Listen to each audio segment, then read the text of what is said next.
Shalom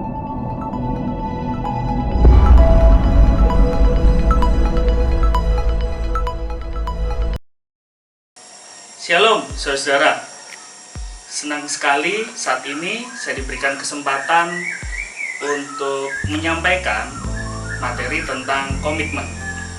Sebelum kita membahas tentang komitmen, mari kita berdoa dulu. Tuhan, dalam nama Yesus, terima kasih bahwa saat ini kami tetap sehat, kami tetap kuat, sekalipun kondisi dalam COVID-19 ini Tuhan. Kami mengucap syukur penyertaan-Mu sempurna. Apapun kondisi yang kami alami, kami mau mengucap syukur dan percaya bahwa Tuhan selalu punya rencana yang terbaik bagi setiap hidup kami. Saat ini kami mau belajar tentang komitmen. Berilah kami hikmat supaya kami boleh mengerti dan kami bisa menerapkannya dalam kehidupan kami. Dalam nama Yesus kami berdoa. Amin. Saudara, saat ini kita akan belajar komitmen. Komitmen mudah sekali untuk diucapkan, namun ketika kita melakukannya dan ada yang mengganggu kepentingan kita atau ada sesuatu yang tidak sesuai dengan keinginan kita, kita mudah sekali untuk melupakan komitmen tersebut. Hal ini terjadi seringkali karena kita tidak mengerti tentang prinsip dasar dari komitmen itu. Kalau kita lihat di KBBI, Kamus Besar Bahasa Indonesia, komitmen dapat diartikan sebagai perjanjian atau keterikatan untuk melakukan sesuatu, atau bisa juga disebut sebagai kontrak. Komitmen juga bisa sebagai bentuk tanggung jawab. Itu adalah arti komitmen.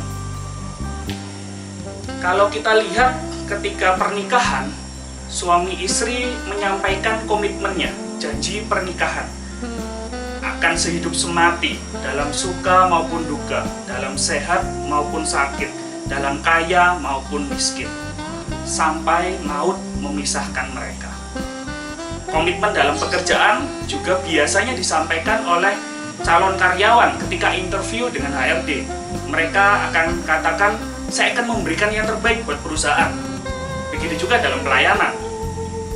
Seorang pelayan akan mengatakan, saya akan memberikan yang terbaik buat Tuhan. Wow, itu komitmen yang luar biasa. Dan bahkan membuat kita terharu. Namun, seiring berjalannya waktu, karena hal-hal kecil, kadang-kadang suami istri bisa bertengkar dan adu mulut. Ketika dulu pacaran, bisa memperhatikan ketika diskusi, ketika berbicara, bisa saling memandang mata. HP-nya ditaruh, namun ketika sudah menjadi suami istri, yang dilihat hanya HP-nya. Ketika suami atau istrinya berbicara, dia cuma berbicara, oh ya, oke, terserah, begitu. Dan akhirnya timbul perdebatan dan pertengkaran. Begitu juga dalam pekerjaan. Ketika mau masuk pekerjaan tertentu, mempunyai ekspektasi yang besar. Tetapi ketika sudah masuk di dalamnya, dan itu di luar ekspektasi, tidak semangat lagi dalam bekerja. Padahal sebelumnya berkata, aku akan memberikan yang terbaik buat pekerjaan. Begitu juga dalam pelayanan. Ketika belajar firman Tuhan, dan di situ ditegur oleh pembina, menjadi sakit hati dan down. Kemudian mulai undur dari pelayanan dan membuat banyak alasan. Alasan pekerjaan kah, alasan sekolah kah, kesibukan ini dan itu, dan akhirnya tidak melayani lagi. Kita akan belajar dari tokoh Alkitab yang mungkin sering kita dengar ceritanya. Dari 3 orang anak muda yang bernama Sadrak, Mesak, dan Abednego, yang dia diperhadapkan harus menyembah patung emas, dan itu adalah diwajibkan oleh Raja Nebukadnezar, dan sanksinya adalah perapian yang menyala-nyala. kita sudah tahu endingnya bahwa Tuhan menolong. Tapi saat itu 3 orang anak muda ini tidak tahu yang diperhadapkan dalam saat itu adalah antara hidup dan mati. Kita lihat apa yang diresponi ketika kejadian itu terjadi. Kita buka Daniel 3 ayat 17 dan 18. Ayat 17 saya bacakan, "Jika Allah kami yang kami puja sanggup melepaskan kami, maka Ia akan melepaskan kami dari perapian yang menyala-nyala itu dan dari dalam tangan-Mu ya Raja." Itu adalah statement iman dari Syedrak, Mesak, dan Abednego. Pernyataan iman bahwa Tuhan sanggup menolong. Apakah Tuhan sanggup menolong?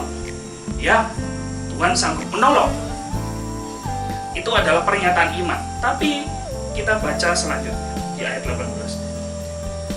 Tetapi seandainya tidak, ini garis bawahi, seandainya tidak, hendaklah Tuanku mengetahui ya Raja, bahwa kami tidak akan memuja dewa Tuanku dan tidak akan menyembah patung emas yang Tuanku dirikan itu. Seandainya tidak. Jadi, sekalipun mereka harus menghadapi perapian yang menyala-nyala itu, mereka tidak takut dan tetap berpegang pada komitmen. Dasar dari komitmen ini yang saya mau sampaikan, bahwa tidak memberi syarat atau kondisi kepada Tuhan.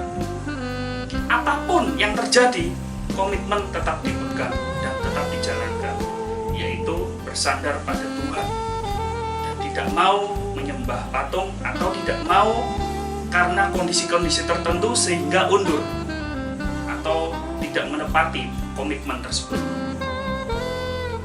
Saya mau bersaksi, saya mulai belajar firman Tuhan sejak 24 April tahun 1997. Saya dibina oleh Kak Bangkit.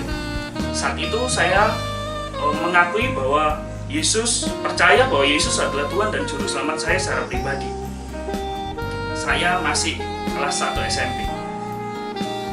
Banyak komitmen yang saya buat, saya mau sampaikan salah satunya adalah ketika saya diajak untuk berkomitmen ikut doa di tempat pelayanan sanggar, yaitu di Pendul Merisi. Karena doanya Sabtu sore, saya setelah dari sekolah naik bemo turun di Wonokromo dan jalan kaki dari Wonokromo ke tempat pelayanan sekitar 1,5 kilometer. Hal ini saya setia lakukan dan senang hati menjalaninya. Oleh karena itu, saya mengajak saudara, ketika saudara sudah membuat komitmen, mari lakukan itu, karena kita bertanggung jawab terhadap Tuhan, terhadap komitmen yang sudah kita buat. Saya rasa cukup, dan ini semoga bisa menjadi berkat buat saudara. Oleh karena itu, saya ajak saudara untuk mencatat komitmen saudara. Tulis dalam kertas apa yang menjadi komitmen saudara terhadap Tuhan. Tulis di dalam kertas dan berikan tanda tangan, nama, dan tanggal bahwa saudara membuat komitmen ulang atau rekomitmen terhadap Tuhan. Mari kita tutup dalam doa. Bapa, dalam nama Yesus, kami sungguh ucap syukur buat saat ini kami sudah belajar tentang komitmen. Kami belajar dari teladan Syedrak, Mesak, dan Abednego yang memegang komitmen tanpa syarat ataupun tanpa apapun kondisinya ya Bapak kepadamu, sehingga hidup mereka dipakai Tuhan luar biasa. Dan karena pertolongan Tuhan, mereka mampu lepas dari perapian itu. Oleh karena itu kami juga mau berkomitmen di hadapan-Mu Tuhan, melakukan yang terbaik dan mempersembahkan yang terbaik dalam hidup kami, sehingga hidup kami bisa jadi alat terang dan menyatakan kemuliaan Allah. Pakailah anak-anak-Mu yang mendengarkan kesaksian ini ya Bapa. Biarlah Kau pakai mereka luar biasa. Dalam nama Yesus kami berdoa dan ucap syukur. Haleluya. dunia. Amin.